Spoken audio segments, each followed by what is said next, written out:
Salam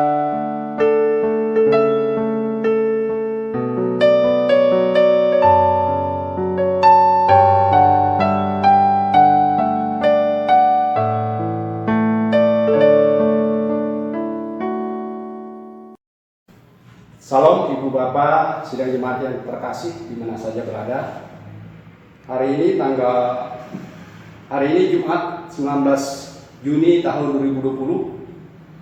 Kita bertemu kembali dalam renungan pagi dari Gereja Pengantar Panglis Banjarbaru. Sebelum kita membaca dan merenungkan firman Tuhan, kita bersatu dalam doa. Bapa dalam Yesus Kristus, biarlah kiranya Engkau hadir dalam perenungan kami di pagi ini. Kiranya kebenaran firman-Mu menjadi panduan bagi kami dalam menapaki hari-hari hidup kami.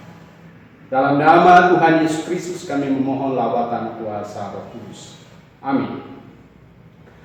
Sesuai dengan almanak Gereja Kementerian Panglis, bahwa bagian firman Tuhan untuk kita pada hari ini yaitu dari Kisah Para Rasul pasal 5 ayat 17 sampai 26. Kisah Para Rasul pasal 5 ayat 17 sampai 26 di bawah judul Rasul-rasul dilepaskan dari penjara. Demikian firman Tuhan. Akhirnya mulailah imam besar dan pengikut-pengikutnya, yaitu orang-orang dari mazhab Saduki, bertindak sebab mereka sangat iri hati. Mereka menangkap rasul-rasul itu, lalu memasukkan mereka ke dalam penjara. Tetapi waktu malam seorang malaikat Tuhan membuka pintu-pintu penjara itu dan membawa mereka keluar, katanya, "Pergilah, berdirilah di bait Allah dan beritakanlah seluruh firman hidup itu kepada orang banyak." Mereka mentaati pesan itu, dan menjelang pagi masuklah mereka ke dalam bait Allah, lalu mulai mengajar di situ. Sementara itu imam besar dan pengikut-pengikutnya menyuruh mahkamah agama berkumpul, yaitu seluruh majelis tua-tua bangsa Israel, dan mereka menyuruh mengambil rasul-rasul itu dari penjara. Tetapi ketika penjabat datang ke penjara, mereka tidak menemukan rasul-rasul itu di situ. Lalu mereka kembali dan memberitahukan. Katanya, "Kami mendapati penjara terkunci dengan sangat rapinya, dan semua pegawai ada di tempatnya di muka pintu. Tetapi setelah kami membukanya, tidak seorang pun yang kami temukan di dalamnya." Ketika kepala pegawai bait Allah dan imam-imam kepala mendengar laporan itu, mereka cemas dan bertanya apa yang telah terjadi dengan rasul-rasul itu. Tetapi datanglah seorang mendapatkan mereka dengan kabar, "Lihat, orang-orang yang telah kamu masukkan ke dalam penjara ada di dalam bait Allah, dan mereka mengajar orang banyak." Maka pergilah kepala pengawal serta orang-orangnya ke bait Allah, lalu mengambil kedua rasul itu, tetapi tidak dengan kekerasan, karena mereka takut kalau orang banyak melempari mereka.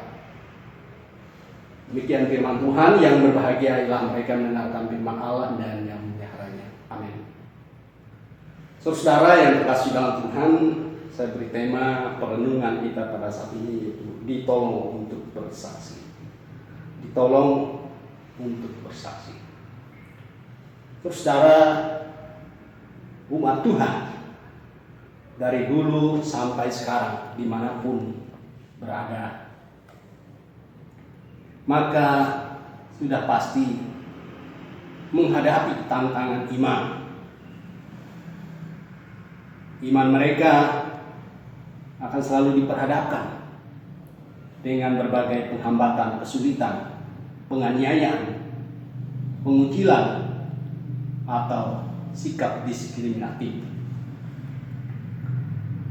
Tetapi orang percaya tidak gentar, tidak surut menghadapi segala tantangan dan pergumulan tersebut, menghadapi segala penganiayaan, menghadapi segala risiko dari iman yang mereka hadapi. Kenapa? Karena ada Tuhan yang menjadi sumber kekuatan mereka, menjadi sumber penolong mereka untuk menghadapi sekeras apapun penderitaan, penganiayaan yang mereka tanggung, yang mereka alami dalam menjalani kehidupan mereka sehari-hari, dalam mereka memegang iman mereka. Berkaitan dengan itu, kita memfokuskan perenungan kita dari ayat 19 dan 20. Tetapi waktu malam seorang malaikat Tuhan membuka pintu penjara itu dan membawa mereka keluar. Katanya, pergilah, berdirilah di bait Allah dan beritakanlah seluruh firman hidup itu kepada orang banyak. Saudara yang terkasih dalam Tuhan, jadi kekuatan orang percaya dalam menjalani hidup berimannya bukanlah diletakkan kepada kekuatan dirinya sendiri. Mampu sabar, mampu bersikap jernih dalam menghadapi tekanan-tekanan, teror dan segala macam. Tetapi inti kekuatan kita adalah dalam pertolongan Tuhan, dalam kehadiran Tuhan yang menyelamatkan kita. Tentu kehadiran Tuhan yang menyelamatkan itu harus kita pahami, bukan berarti kita dibebaskan dari segala penderitaan, dibebaskan dari segala penganiayaan. Memang di konteks nas kita, murid-murid Tuhan dikeluarkan dari penjara. Tapi dalam konteks kita tidak selalu dipahami seperti itu, bahwa kita dibebaskan dari penderitaan. Tetapi dimampukan, dikuatkan untuk menghadapi penderitaan. Dan untuk apa kita ditolong oleh Tuhan? Untuk apa kita dibebaskan oleh Tuhan? Untuk apa kita dikuatkan oleh Tuhan? Maka tujuannya sangat jelas, supaya kita bersaksi tentang kasih Tuhan, tentang cinta Tuhan untuk dunia ini. Bu Bapak sedang jemaat yang terkasih dalam Tuhan Yesus Kristus. Oleh sebab itu, pada hari ini kita boleh bersama-sama melangkah dalam iman kita. Kalau anak-anak kita dibenci dan dimusuhi, mungkin di sekolah atau dimanapun lingkup pergaulan mereka, karena iman mereka kepada Kristus, maka mereka harus menghadapinya bersama Tuhan, memohon kekuatan Tuhan, memohon pertolongan Tuhan, memohon kekuatan kepada Tuhan. Karena kalau tidak, mereka kalah. Pula dengan kita, siapapun kita. Kalau kita diperhadapi dengan tantangan iman, penganiayaan karena iman, maka tidak boleh tidak. Kita harus mengandalkan Tuhan, pertolongan Tuhan. Karena di sanalah kekuatan kita dalam menghadapi segala hal.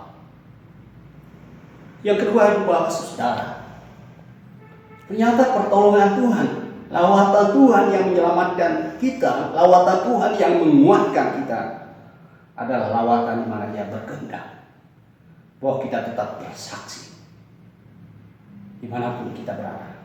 Kita bersaksi tentang Kristus yang menyelamatkan kita, tentang Kristus yang menguatkan kita. Dan tentu saja bersaksi itu dipahami secara komprehensif atau secara menyeluruh, bahwa kita bukan sebatas berkata-kata tentang Kristus, tetapi hidup kita adalah kesaksian itu sendiri, yaitu dengan menampilkan hidup kita, bahwa hidup kita diubah, hidup kita diperbarui oleh Kristus, di mana kita bisa menghadirkan kebaikan di tengah-tengah dunia ini. Jadi kita bukan berteori tentang keselamatan yang telah kita terima, tapi kita boleh menunjukkannya dengan kata dan perbuatan kita. Jadi saudara yang terkasih dalam Tuhan, marilah kita hadapi penderitaan iman kita. Karena Tuhan bersama dengan kita. Dia adalah Immanuel bagi kita. Dan marilah kita tetap bersaksi dengan kata dan perbuatan kita sepanjang kehidupan kita. Tuhan memberkati kita. Kita bersatu dalam doa. Bapa dalam Yesus Kristus, kami bersyukur ya Tuhan. Karena hari ini kami boleh diteguhkan, dikuatkan. Bahwa di dalam Tuhan sesungguhnya kami menjadi kuat. Biarlah Tuhan menguatkan kami dalam menapaki hidup ini. Sehingga kami boleh tetap setia mengikuti Engkau. Bahkan bukan hanya setia, tapi dimampukan untuk tetap bersaksi tentang cinta kasih Tuhan, tentang kemurahan dan kebaikan Tuhan yang boleh kami nyatakan dalam kata dan perbuatan kami. Dalam nama Tuhan Yesus Kristus kami mempertaruhkan seluruh keberadaan hidup kami sekarang ini sampai selama-lamanya. Amin.